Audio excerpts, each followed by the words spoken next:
Amen. Praise the Lord. Isa pong mapagpalang gabi, mga kapatid ko kay Kristo. Pagpalain po tayo ng Panginoon. Batiin po natin yung ating mga katabi. Batiin mo, sabi mo kapatid. Sabi mo sa kanya, pagpalain ka ng Diyos. Ayan, ngitian mo naman, Pasko ng pagkabuhay ngayon eh. Unang araw pa naman ngayon. Amen. Praise the Lord. Okay na mga kapatid ko kay Kristo. Yung gospel po natin, kasi alam ko po, ito po yung seminar. Amen. No, it is a topic and series seminar. Mga pang-pito na po akong topic at yung susunod, anniversary na. Tama po ba? No?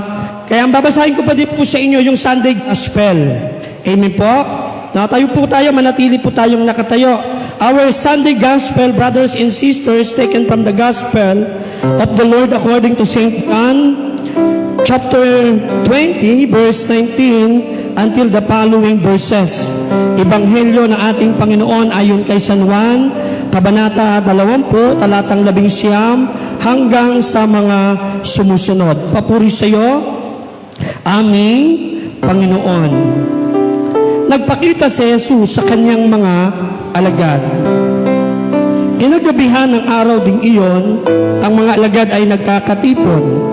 Nakapinit ang mga pinto ng bahay na kanilang pinagtitipunan dahil sa takot nila sa mga Hudyo. Dumating si Jesus at tumayo sa gitna nila. Sumainyo ang kapayapaan, sabi niya. Pagkasabi nito, ipinakita niya ang kanyang mga kamay at ang kanyang tagiliran. Tuwang-tuwa ang mga alagad na makita ang Panginoon. Sinabi na naman ni Jesus, sumainyo ang kapayapaan. Kung paano sinugo ako ng Ama, gayon din naman sinusugo ko kayo. Pagkatapos sila hiningan niya at sinabi, tanggapin ninyo ang Espiritu Santo. Ang patawarin ninyo sa kanilang mga kasalanan ay pinatawad na nga. Ang hindi ninyo patawarin ay hindi nga pinatawad. Ngunit si Thomas na tinuguriang kambal, isa sa 12 ay wala roon nang dumating si Jesus. Kaya't sinabi sa kanya ng ibang alagad, nakita namin ang Panginoon. Sumagot si Thomas, hindi ako naniniwala hanggat hindi ko nakikita ang butas ng mga pako sa kanyang mga kamay at naisusot dito ang aking daliri hanggat hindi ko na ipapasok ang aking kamay sa kanyang tagiliran. Makalipas ang 8 araw, muling nagkatipon sa loob ng bahay ang mga alagad. Kasama na nila si Thomas. Nakapinit ang mga pinto, ngunit pumasok si Jesus at tumayo sa gitna nila. Sinabi niya, sumainyo ang kapayapaan. Saka sinabi kay Thomas, tingnan mo ang aking mga kamay at ilapit dito ang iyong daliri. Ipasok mo ang iyong kamay sa aking tagiliran. Huwag ka nang mag-alinlangan. Maniwala ka na. Sumagot si Thomas, Panginoon ko at Diyos ko. Sinabi sa kanya ni Jesus, naniniwala ka na ba sapagkat nakita mo ako? Mapalad ang mga naniniwala kahit hindi nila ako nakikita. Mga minamahal kong magulang, mga kapatid kay Kristo, ang mabuting balita ng ating kaligtasan. Ang Diyos ang magpala sa pagbabasa ng mabuting balita. Purihin ang Diyos, purihin ang Panginoon. Praise the Lord, praise you Jesus. Hallelujah, hallelujah. Tayo po magsiupo mga kapatid ko kay Kristo. Kung di ako nagkakamali, sino pong naka-perfect ng seminar? Mula nung nauna, mga ilan, yung iba hindi. Yung una pong paksa ay introduction. Ano ba yung seminar? Yung po ay Catholic Life in the Spirit Seminar. Pamumuhay bilang Katoliko sa pamumuhay espiritual. Amen? Mga kapatid, ito'y pag-aaral, buhay, espiritual. At ang unang paksa niyan sa panimula ay introduction. Tapos sinundan po ng God's love o pag-ibig ng Diyos. Amen? Sinong naniniwalang mahal siya ng Diyos? Naniniwala ba kayong mahal kayo ng Panginoon? Amen? Pangatlong topic, yung salvation o pagliligtas ng ating Diyos. Amen? Yan yung ating ginugunita, mga kapatid, ang mahal na araw kung saan dyan ibinuhos ng Diyos ang kanyang walang hanggang pag-ibig sa sangkatauhan. Amen po? Kaya ibinigay niya ang kanyang bugtong na anak upang sinumang sumampalataya ay hindi mapahama kundi magkakaroon ng buhay na walang hanggan. Sabi mo sa katabi mo, kapatid, niligtas ka ng Diyos. Amen? At syempre, mga kapatid ko kay Kristo, sa paksang pagliligtas, hinahanapan tayo ng bunga. Amen? Ano yung unang bunga? Pagbabagong buhay o new life. Amen? Ang mga taong ligtas, mga kapatid ko kay Kristo, bago ng pagkatao, bago ng nilalang. Amen? Tingnan mo nga yung katabi mo kung mukhang bago na. O luma pa rin. Ayan. Pagkatapos po niya, mga kapatid ko kay Kristo, diyan na ipinasok yung receiving God's gift. Tama? Amen? And then baptism of the Holy Spirit nung nakaraang Lunes. At ngayon, ito po yung paksang paglago. Kaya na nating lumago. Saan? Sa buhay espiritual. Amen po?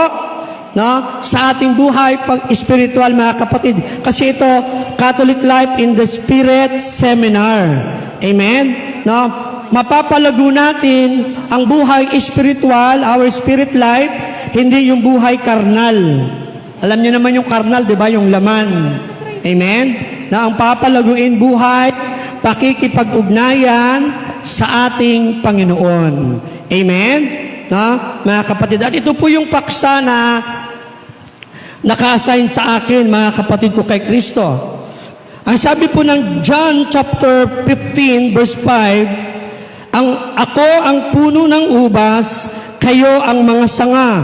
Ang nananatili sa akin at ako sa kanya, ang siyang mamumunga ng sagana, sapagkat wala kayong magagawa kung kayo'y hiwalay sa akin. Amen? Na hindi lang pala basta paglago ang hinahanap sa atin, kundi pamumunga ng sagana. Amen? Na isang buhay na lumalago at namumunga ng sagana. At ito po yung bubuksan po natin. Na mga kapatid ko kay Kristo, lahat naman tayo, pamilyar na tayo sa mga halaman, kung paano ito lumalago. Amen po? Sa Faith Mountain, mga kapatid ko kay Kristo, marami na tayong tinanim doon at marami na rin mga prayer partners ang nagtanim ng iba't ibang mga tanim. Mga kapatid, kaya lang, napansin namin yung aming mga tanim ay hindi lumalago. Yung mga talbos namin ng kamote na tinanim, yung una pa, ang papayat. Yung iba malago nga, wala namang bunga. Walang bunga. Dahon lang yung malago. Kasi nabungkal yung lupa, pero hindi pa rin namunga. Nung mapansin namin, mahilig kasi ako sa pagtatanim, nakita ko may problema. Hindi pala pwedeng dalhin yung lupa, yung halaman dito para itanim doon. Una, hindi niya environment. Kasi doon, mainit pag tag-init, malamig pag taglamig. Kaya lahat ng dali namin na mamatay. Kung tumubo man, hindi rin namumunga. Kaya yung pangalawang halaman, yung pangalawang tanim namin, mga halaman naman, ito ng mga santan. Tinanong ako ni Brother Justin, ano ang dapat gawin? Sabi ko, sir, hindi po uubra kung magdadala tayo ng halaman para dalhin doon. Kung hindi kasama ang kanyang lupa. Nakuha? Bibili ng halaman, dapat kasama ang lupa. Nandoon siya sa kanyang pinagtaniman, hindi bubunutin. At doon, ibabaon na lang siya. At napansin po namin, pag nadidiligan naman ng maganda, okay naman po talagang tumutubo, lumalabo. At konting report lang, sa Faith Mountain, isa po tayo na nangunguna sa may pinakamagandang station, number 7, sa Faith Mountain. Palakpakan natin ang Panginoon. At bukas po, aakyat ang grupo nila Brother Ed. Ayan, nakasama niya yata si Brother Ronald. Opo, ayan, mga kapatid. Okay, napaglago. Ganon din sa atin, mga kapatid ko kay Kristo. Tayo, mga kapatid, dalawa lang yung gusto kong i-share sa inyo kasi mahaba po pagka talagang inaral po natin yung paglago. Amen po? Dalawa lang. Growing, yung una, growing in knowing Christ. Pakiulit nga po. Paglago sa pagkakilala kay Kristo. Amen? Bakit kailangan lumago sa pagkakilala kay Kristo? Ang sabi ng John chapter 15 verse 5, sa binasa po natin, wala tayong magagawa kung hihiwalay tayo sa ating Panginoon. Amen? Kaya kailangan kilalanin mo bakit didikitan mo siya. Sa Kanya ka ko-connect habang ikaw ay nagpapalago at kahit malago ka na, dapat lagi tayong nakakonect sa ating Panginoong Heso Kristo. Palakpakan po natin ng Panginoon. Amen. Diyan po yung una, mga kapatid. Ano matututunan natin dyan? Matututunan natin dyan, brothers and sisters, sa knowing in Christ, patutunayan ng salita ng Diyos, mga kapatid ko kay Kristo, kung sino si Jesus. Para hindi ka na maakay ng iba. Amen? Kasi hanggang ngayon, buhay pa din po yung sabi-sabi. Ano yung sabi-sabi? Si Jesus hindi nabuhay. Binayaran yung mga bantay. Sinong narito kanina sa misa? Yung gospel kanina, di ba? Binayaran ng malaking halaga. Nilakihan, dinoble. Ng malaking halaga ang mga bantay para ipamalita na si Jesus ay hindi nabuhay sa libingan ng mga patay. Ninakaw daw. At ang sabi doon, hanggang ngayon, yung gospel kanina, ang sabi, hanggang ngayon, ito pa rin ang pinaniniwalaan ng mga Hudyo. At hindi lang mga Hudyo, marami na rin pong mga taong naniniwala na si Jesus ay hindi muling nabuhay. Tatanungin ko po kayo, kayo po ba naniniwala Jesus is alive? Kaya taas nga kamay, baka dududa ako sa tingin nyo eh. Palakpakan nga po natin ng Panginoon. Magandang nagkakaintindihan tayo. Amen? No? Mga kapatid, in His deity, no, yung kanyang pagka-Diyos, in His divine nature, matututunan po natin kapag nakilala po natin ang ating Panginoon. Amen? No, mga kapatid. At malalaman din po natin dito na itong si Jesus ang pinakamamahal ng Ama. Amen? Pinakamamahal ng Ama. Wala nang iba pa. Tayo sinasabi nating mahal tayo ng Diyos. Amen? Pero merong pinakamamahal ang Diyos. Sino? Si Jesus. Sino ang pinakamamahal ni Jesus? Ang Ama. Amen? Pangalawa, ang ating inang, Berheng Maria. Amen po? Mga kapatid. No? Kaya nga, brothers and sisters, at maunawaan din po natin dito sa knowing in Christ, mga kapatid, yung purpose, bakit kailangan natin itong maunawaan. No? Mga kapatid. No? Yung purpose, hindi ko na dinamihan para isa-isa na natin ito. Doon sa pangalawang parts, mga kapatid, yung una, growing in knowing Christ. Amen? Yun yung una. Pangalawa, nabahagi sa pag-aaral po natin ngayon, growing in living in Christ. Amen? Pakiulit na po. In living. Pamumuhay, ito na yung pamumuhay. Amen po? Na mga kapatid, dito matututunan natin mga kapatid ko kay Kristo kung ano ang dapat natin gawin upang tayo ay makapamuhay na kasama ang ating Panginoon upang tayo ay lumago. Marami po yan. Namili lang po ako ng mga ilan-ilan. Amen po? Amen. O simulan po natin, mga kapatid, sa growing and knowing in Christ. Amen. Bakit kailangang kilalanin natin ang Panginoon? Amen. Sa baptism of the Holy Spirit, ang tinanggap po natin, mga kapatid ko kay Kristo, ang ikatatlong persona. Amen. Ang banal na Espiritu, siya'y suma sa atin. Amen po. Siya'y suma sa atin at kasama natin. Pero kilala nyo ba yun? Yung Holy Spirit, sino nakakakilala? Ha? Sabi nga, kasama natin ng Diyos. Kasama ko ang Espiritu Santo. Pag natapakan yung paa, hopya man ni popcorn. Ang bibilis magmura, ang bibilis magalit. Hindi lang nabayaran ng utang, ang bibilis magwala. Amen po? Kaya nga mga kapatid, dito brothers and sisters, in His deity, baka lumayo tayo, kailangan bumalik ako sa outline ko Na Colossians chapter 2 verse 9 hanggang verse 10. Basahin po natin. Sulat ni Apostol San Pablo sa mga taga-Kolosas. Kabanata po ay 2, talatang 9 hanggang 10.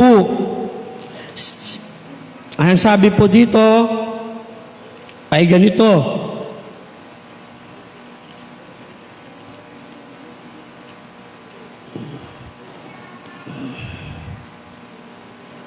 Colossians chapter 2 verse 9 until verse 10. For the full content of divine nature lives in Christ, in His humanity. And you have been given full life in union with Him. He is supreme over every spiritual ruler and authority. Amen po? Sabi rito sa verse 9, sa ating sariling wika, sapagkat ang buong kalikasan ng Diyos ay na kay Kristo Jesus, nang siya'y maging tao. Narinig niyo ba? Yung buong kalikasan ng Diyos ay na kanino? Na kay Kristo Jesus. Kaya pala mga kapatid ko kay Kristo, kailangan natin na laging kumonek sa Panginoon para tayo ay lumago sa buhay espiritual. Kailangan makilala natin ang lubusan sino si Jesus. Tama si Thomas. Ang sabi ni Thomas, my Lord and my God. Palakpakan natin ang Panginoon. Amen. Kaya nga ang unang tanong, si Jesus ba ay Diyos ng buhay mo? O ATM ng buhay mo?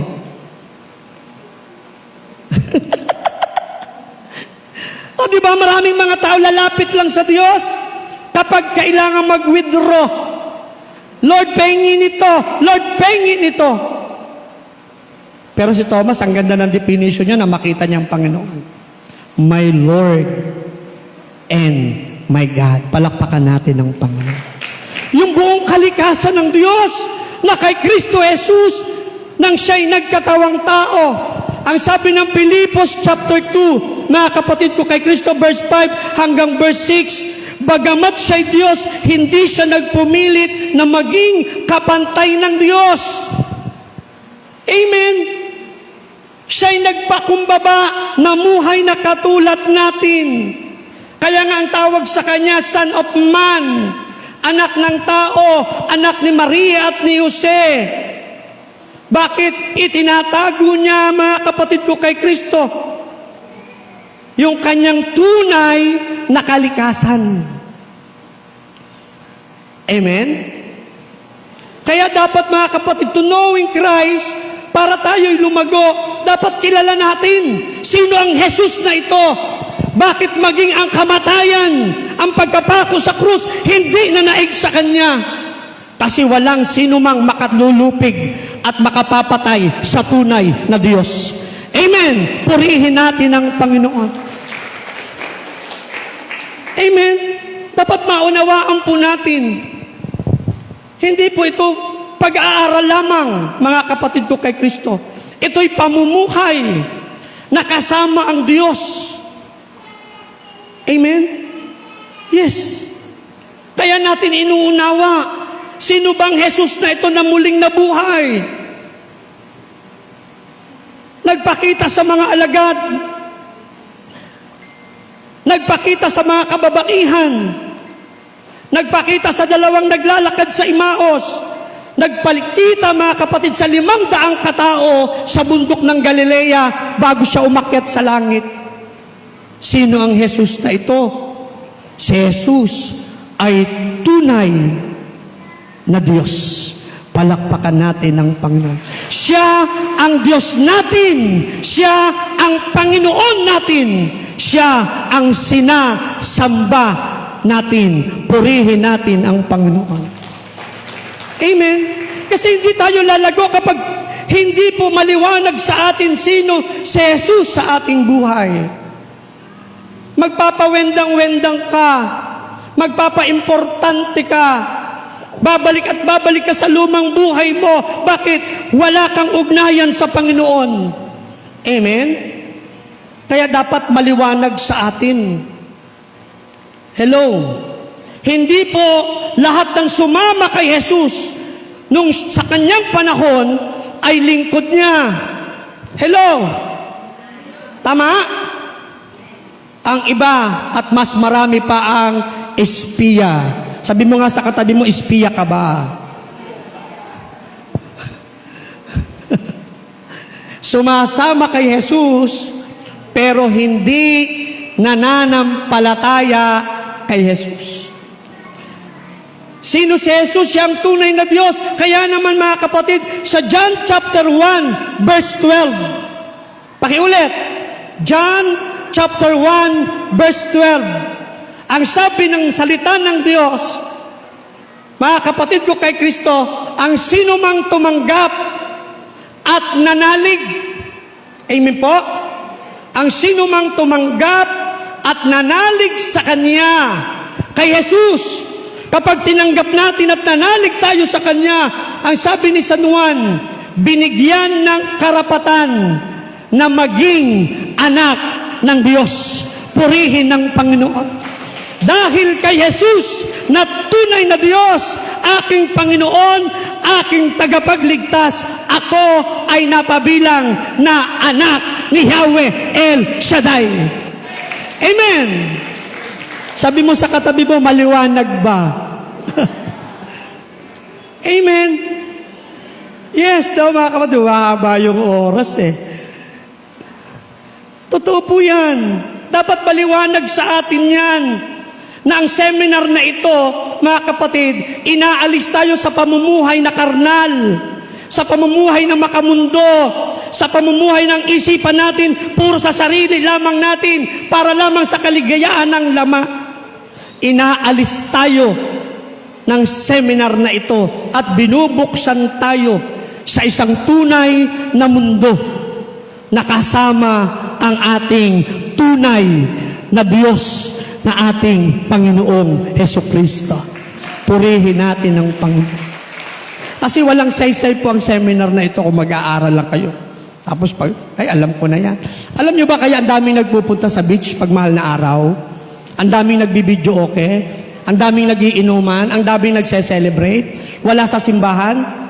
Nakuha nyo po? Kasi ang word na lumalabas sa kanila, next time na lang, taon-taon naman yan Alam ko na yan. Kilala nila si Jesus, pero walang personal na pagkakilala sa Diyos. Hindi lumago. Kasi pag lumago, mga kapatid, kapag alam mong yung simbahan, dinadala ka sa pagninilay, makikiisa ka. Amen? Kasi ang simbahan, mga kapatid, ang katawan ng ating Panginoon sa daigdig na ito. Siya ang ulo ng iglesia. Amen. O di ba? Tayo nagdinilay, kumakanta tayo. Celebrate Jesus, Jesus is alive, di ba? Inakanta natin, sila naman swimming.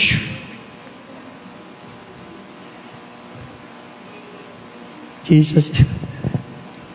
Hindi naman masama po yung once a year ilabas mo yung pamilya mo. Huwag niyo pong itapat ng mahal na araw. Bakit, mga kapatid?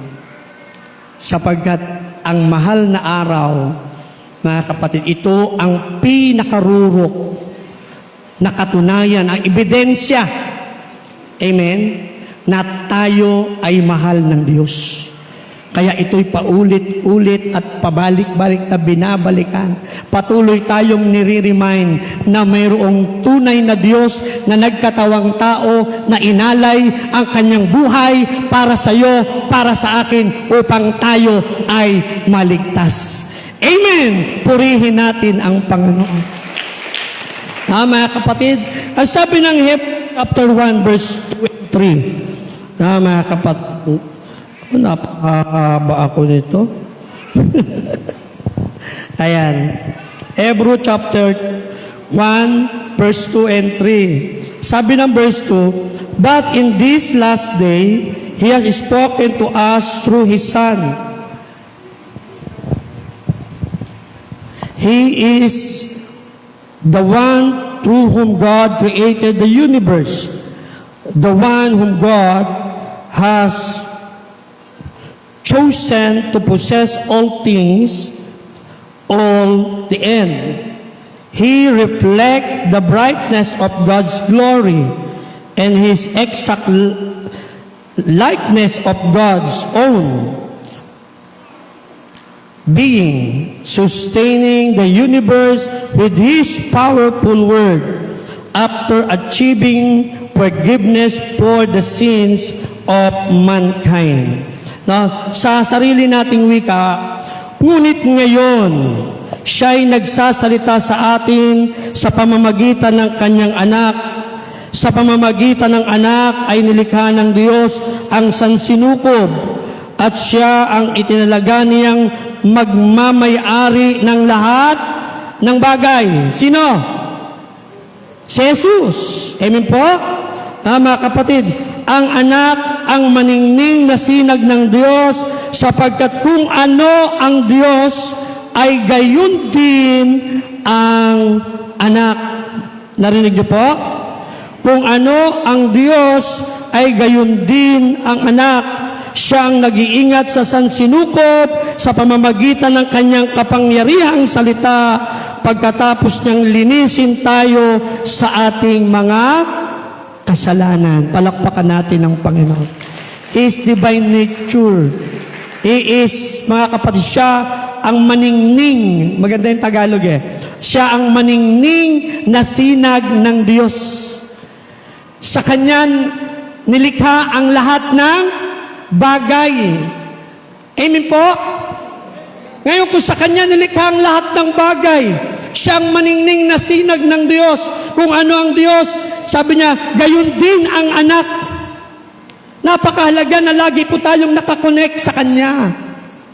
Kasi yung lahat ng pangangailangan po natin sa buhay na ito, mga kapatid ko kay Kristo, nasa kamay ng ating Panginoong Heso Kristo. Amen. Palakpakan natin ang ating Panginoon.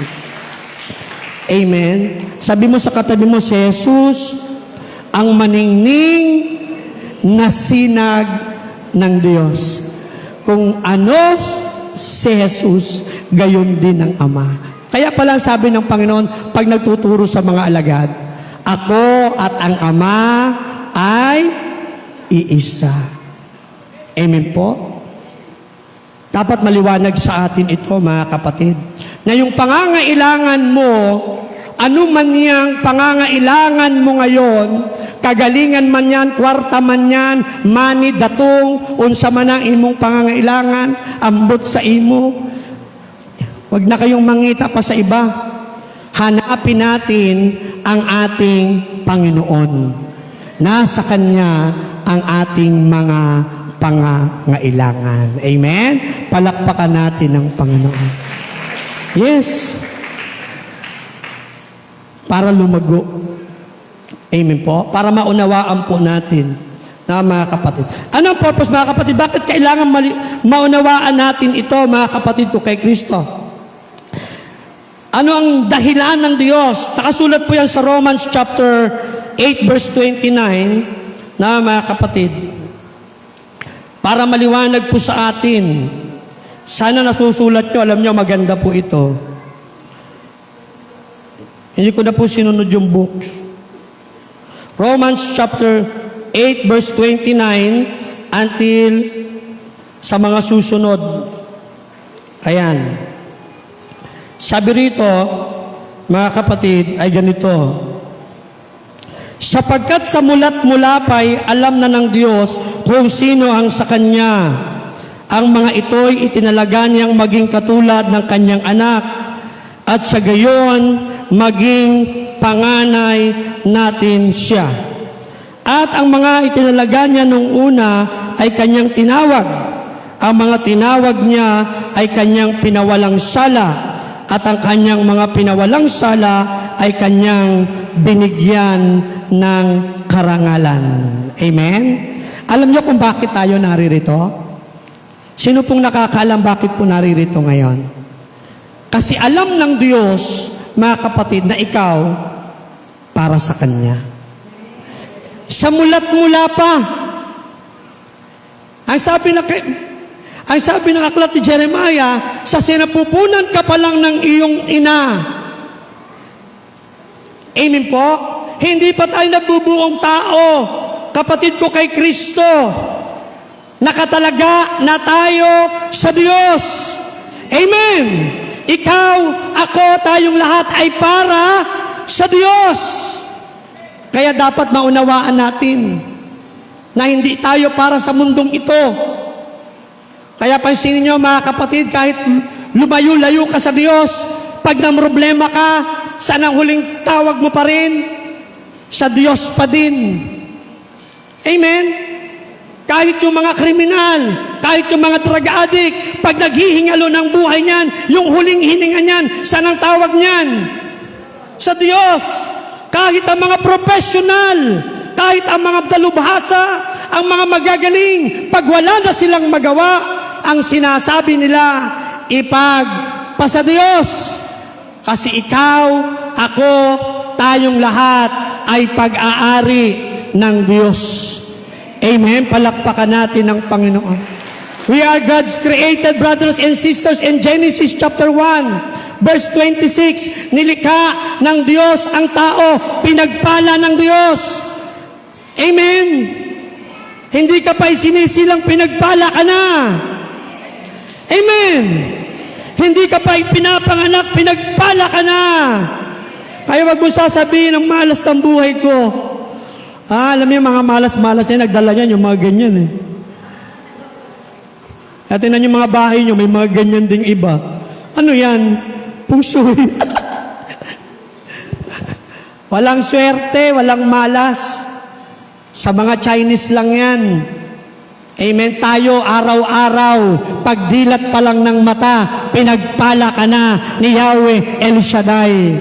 Amen. Kaya kailangan mapalago natin yung pagkakilala sa Diyos. Dito mauunawaan natin ang layunin ng Panginoon. Kaya pala gusto ng ating Diyos na makilala siya ng lubusan. Amen? Para maunawaan natin na tayong lahat galing sa Kanya. Sabi mo sa katabi mo, kapatid, buhay mo galing sa Diyos. Wala tayong may pagmamalaki. Amen? Mga kapatid ko kay Kristo, the original God's designs. Mga kapatid, kaya nga alam nyo ba ang pinaka-priority na itinuro ng Panginoon na dapat nating gawin araw-araw? Yung Matthew chapter 6 verse 33, seek ye first the kingdom of God. Amen? Instead na maghanap ka ng trabaho dahil kinakapos ka, ang hanapin mo, paano ka pagharian ng Diyos. Amen? Kaya nga si Jesus nagturo din ng ating Panginoon sa Matthew chapter 6 verse 9, Ama namin, sumasalangit ka, sambahin ang ngalan mo, sundin ang kalooban mo, loob mo, dito sa lupa para sa langit. Nakikita niyo mga kapatid, because we are created by God, pinagpala po tayo ng Diyos. Bakit natin nararanasan yung mga suffering, yung mga hirap, kawalan? Kasi aminin natin, tayo ay nawala sa kalooban ng Diyos. Marami sa atin yung puso na puno ng galit. Amen? Paghariin natin ng Panginoon. Yung God's original design in us, mga kapatid. Lagi po nating tatandaan, yung hininga po natin, yung ating paghinga, yan po ay buhay na galing sa Diyos. Purihin natin ang Panginoon. Growing and knowing in Christ. Siyang Diyos, siyang ating tagapagligtas, siyang ating Panginoon. Kailangan maunawaan natin, at kapag naunawaan natin, mga kapatid ko, kay Kristo, makikita natin ang lahat ng bagay ay sa Kanya. Yung buhay natin galing sa Kanya. Sa Isaiah chapter 43 verse 1, mga kapatid, ang sabi niya roon, Israel, tinawag kita sa iyong pangalan, ikaw ay akin. Amen? Pag-aari tayo ng Diyos. Ang sabi niya doon, dumaan ka man sa ilog, hindi ka malulumos. Di ba? Dumaan ka man sa apoy, hindi ka masusunog. Amen. Yan ang ating Diyos. Ayan ang sinasamba natin. Pinupuri natin at pinaglilingkuran. Amen? Palakpakan natin ang Panginoon. Isa pa lang, ako malapit nang matapos agad. Growing, dito na tayo sa pangalawa. Growing in living in Christ, yung pamumuhay na. Amen po? No, mga kapatid ko kay Kristo. Paano tayo makakapamuhay, mga kapatid ko kay Kristo? Alam niyo po, sa buhay espiritual, brothers and sisters, o sa buhay physical, yung ating physical life, di ba? Meron tayong pagkain, tama? Di ba? Kailangan nating kumain. Pag di ka kumakain, seseksi ka. Di ba? Pero pag tuluyan ka nang di kumain, mamamatay ka. Ibig sabihin, pagkain natin, ang mga pagkain natin, mga proper food natin, na kinakain, nakakatulong physically. Pero hindi po yan nakakatulong pang kaluluwa. Yung spiritual life. Nanawaan niyo po? Yung tinapa, yung bigas, yung kanin, ulam, para lang yan sa tiyan natin, para tayo merong energy. Hello? Hindi po yan nakakaharap sa mga problema po natin. Sa buhay, pananampalataya, hindi po yan nakakatulong. Kasi nga, alam mo yun, pagka nananalangin, maganda nga pag walang kain eh. Tama? Kasi pag nanalangin ka na busog ka, maya-maya, sa ngalan ng Ama, ng Anak, Espiritu Santo, hindi ka pa nagsasalita. Antok na. Naranasan nyo yan? Totoo eh, di ba? Mga kapatid. Kaya, yung pagkain pang physical yon. Pero yung pagkain pang kaluluwa, ang sabi po ng Matthew chapter 4, verse 4, mga kapatid ko kay Kristo, hindi lamang sa tinapay nabubuhay ang tao, kundi sa bawat salita na namumutawi sa bibig ng Diyos. Amen? Palakpakan natin ang Panginoon. Amen po? Kaya mahalaga po, lagian tayong makinig ng salita ng Diyos. Pansinin niyo yung buhay ninyo. Yung buhay natin, mga kapatid, ilang beses kang kumakain sa araw-araw, physical food, tapatan mo ng spiritual food. Hindi pwedeng madami ang pagkain mo pang physical, tapos sandali ka lang, 1 minuto ka lang nakinig, okay na yan, alam ko na rin yan. Dapat ibabad natin ang ating sarili sa pakikinig ng salita ng Diyos. Amen? James chapter 1, verse 22. Kaya nga, mga kapatid ko kay Kristo, sabi rito, ipamuhay ninyo ang salita ng Diyos. Gawing daily habits, daily life. Amen? Kapag, brothers and sisters, ganito lang yan eh. Kapag alam mong tanghali na hindi ka pa nakapag-almusal, anong hahanapin ng katawan mo? Pagkain pang almusal sa katawan, tama? Kung ang katawan mo naghahanap ng pagkain, dahil oras na ng almusal, tanghali na, hindi ka pa nakakain, dapat yung kaluluwa natin magkaroon ng hunger and thirst to the Word of God. Hello? Dapat gising sa umaga ang almusal mo, makinig ka ng DWXI. Salita ng Diyos. Amen? Hindi yung makikinig ka lang isang beses isang linggo. Sus, Ginoo, malnourished yan. Kayo kaya kumain isang beses isang linggo. Diba? Nakuha niyo po? Ipapamuhay para tayo makapamuhay, mga kapatid, sa kalooban ng Panginoon. Ang salita ng Diyos ay napakahalaga. Amen po? Pangalawa, mga kapatid ko kay Kristo, Eucharistia. Amen. Yes. Yung misa, yung fellowship na katulad nito, yung misa talagang complete. Kasi may liturgy of the Word, may liturgy of the Eucharist. Nandoon ang tunay na katawan at dugo ng ating Panginoong Hesukristo. Palakpakan natin ang Panginoon. Amen. Ipamuhay.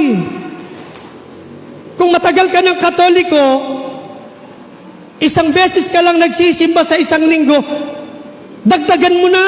Lumalago eh. Hello? Gawin mong 2. Next month, gawin mong 3. Hanggang sa masanay ka. Lalo na yung mga senior citizen, dapat araw-araw nagsisimba, araw-araw nagkukumunyo na. Kasi malapit lang lumubog ang araw. Ilapit mo ng sarili mo sa Diyos. Amen. Amen. Yes. Para lumago. Prayer meeting. Meron dito Lunes. Miyerkules, puntahan nyo yung Diparo. Nakapagsimba na, nakapag-prayer meeting pa. Biyernes, meron din, di ba? Oh, Santa Cruz, attend kayo dun. May Sabado pa sa Ambel. Hello? Hindi ka lalago kung di ka madidiligan araw-araw. Alam nyo ba ang halaman na mas malago? Mga kapatid, alaga sa pagmamahal. Amen? Dapat ganun din tayo. Alagaan natin ang salita ng Diyos sa ating mga puso. Amen? Ang Holy Spirit, brothers and sisters, na tinanggap natin, nakakapag-activate ito kung gaano ka kalapit sa salita ng Diyos. Amen? Palakpakan natin ang ating Panginoon. At kapag ikaw ay malago, mga kapatid ko kay Kristo, salita ng Diyos, ipapaunawa sa iyo sa John chapter 1 verse 1. Sa pasimula pa, naroon ang salita. Kasama ng Diyos ang salita. At ang salita ay Diyos. Kaya pala kailangan araw-araw. Huwag niyong tingnan kung mataba yung preacher sa prayer meeting. Huwag niyong tingnan kung payat, kung naka-Amerikana. Hayaan nyo yan. Kanya-kanyang style yan eh. Naka-live ako eh. Tsaka sabi ko, seminar to. Eh di ba seminar to eh. Kung meron nga lang po akong yung whiteboard o projector, naka-projector ako eh. Kaya lang, pinapanalangin ko pa. Pag kumita ako sa stock market, bibili na ako. Palakpakan natin si Lord. Amen? Paano pa tayo lalago, mga kapatid? Growing and living in Christ. Brothers and sisters, sacraments. Mangumpisal. Hindi ka lalago hanggat hindi tayo marunong mangumpisal. Amen? Sino nakapangumpisal? Sus, duwa lang, Ginoo. Sa mga, sabi ni Brother Justin, ito si Brother Justin maganda. Hiramin ko lang yung konting oras ha. Sabi ni Brother Justin, sa mga ordinaryong mananampalataya, ordinary, Hindi kasama sa mga lingkod. Amen po? Once a year, pwede na yung mangupisal once a year. Ibig sabihin, mga taong pangkaraniwan, nagsisimba lang, maalis. Walang commitment. Once a year, okay na. Pero sa mga naglilingkod, yung mga nagsabi, I will praise you till I die. Yung mga kumakanta sa harapan. Yung mga gumaganap sa gawain ng Panginoon, sa misa, sa mga fellowship, mga nag-commit, dapat buwan. Amen? Hello, ba't ganyan tingin nyo sa akin? Ako nga, magpapractice na rin ng monthly. Sabi ko, maganda yung Brother Justin, ah. Pero tama naman, di ba? Amen po? No? Andiyan pa kayo? Fellowship, ilapit natin sarili natin. Amen po? Sabi ng Hebrew chapter 10 verse 25, huwag niyong kaliligtaan ang dumalo sa ganitong mga pagtitipon tulad ng ginagawa ng ilan. Amen po? Di ba? No? Ano pa mga kapatid ko kay Kristo? No? Sa growing and living in Christ, mga kapatid, service, sabi niyo, service. Paglilingkod. Lalo na yung mga naka-attend ng CLSS na nakakompleto, ang ending po niya ng sagot niyan, yes Lord, maglilingkod ako sa iyo. Hindi yung pagkatapos ng graduation mo, wala lang. May certificate ba kayo rito? May gagawing certificate? Diba? Papapicture pa, may certificate eh. Dapat pagtapos ng graduation, pagtapos ng anniversary, yung mga nakatapos ng 8 na topic, tama? Lahat magkukumit na kay Lord. Lahat magsasabi na, Lord, maglilingkod na ako sa iyo. Amen. Palakpakan natin ang Panginoon. Ang paglilingkod, hindi naman paghahanap ng posisyon. Anong posisyong bakante dyan? Mag-a-apply ako. Yung iba ganyan, ay puno na pala. Wala na. Hindi po. Pumunta kayo sa membership ministry. Ilalagay kayo dyan, taga-abot, ang envelope. Punta kayo sa service ministry, ang daming trabaho dyan. Bago pumunta ng simbahan, yung mga service, naglilinis yan. Di ba? Pumunta kayo sa food committee. Yung mga magagaling magluto. Wala kang ranggo, wala kang posisyon. Pero may grupo ka, committee mo. Food. Papamerienda ka ng choir. Papakain ka ng preacher. Ha? Ayos. Di ba? Pag medyo birthday mo, pakainin mo lahat ng tao. Di ba? Para kay Lord. Amen? Kung pinagpala ka naman sa negosyo mo, sa mga hiningi mong biyaya kay Lord, mga kapatid, nakatapos ang mga anak mo, tulungan mo ang gawain ni Yahweh El Shaddai. Magbigay ka, maging bukas palad ka. Amen! Purihin ang Panginoon. Yes, paglago. Sabi niyo, paglago. Noon, binibigay piso. Ngayon, piso pa din. Sus, Ginoo, ang piso ngayon, kagamay na. Oo nga, nagkalat lang doon sa higaan. Sabi ko, pati mo kinukuha yung piso? Sabi ko sa anak ko, pati mo kinukuha yung mga piso? Ang dami niya na. Dad, pagod manguha yung piso. Ayaw na po. Mga bata ngayon, ayaw na ng piso. Di ba? Tayo kailangan lumalago. Amen? Kapag tapos ng seminar nito, kung binibigay mo 10, pag natapos, 20 na. Lumago na. Tama, di ba? Lumago. Kasi naglilingkod. Ginagawa mo yan, hindi para parangalan ka, kundi para parangalan ang Diyos sa buhay mo. Amen? Purihin natin ang Panginoon. Yes. Maniwala kayo mga kapatid, pag naglingkod po kayo sa Diyos, nag-commit po kayo sa Panginoon. Brothers and sisters, yung paglago mo, mas mabilis. Pero ganun pa rin ang process. Ang process kasi ng paglago, little by little. Kaya lang, sa mga naglilingkod at nag-commit, mas bumibilis. Ipinapaunawa sa atin ng Diyos, brothers and sisters, kapag ikaw ay naglilingkod, anumang mga pagsubok na daanan natin sa buhay paglilingkod, ipapaunawa sa atin ng Panginoon. Hindi niya tayo iiwan. Hindi niya tayo pababayaan. Purihin natin ang Panginoon.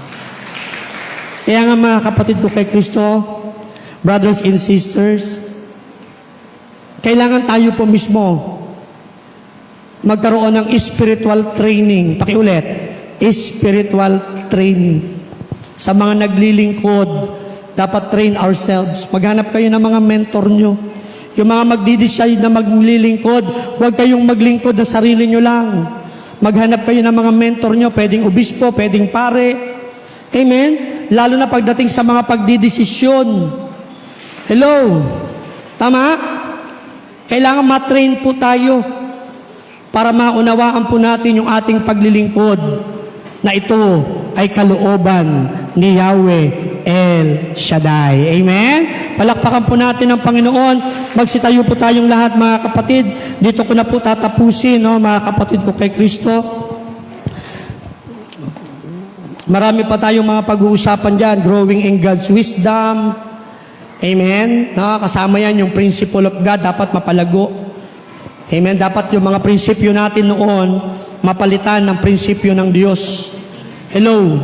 No, kasama yan sa mga pag-uusapan pero iiwanan na natin. Pakwer, dyan na kayo. Dyan nakakanta. Taas natin ating mga daladalahan. Taas natin ating mga prayer requests, mga kapatid. At pakinggan po natin tong awitan na ito, mga kapatid ko kay Kristo.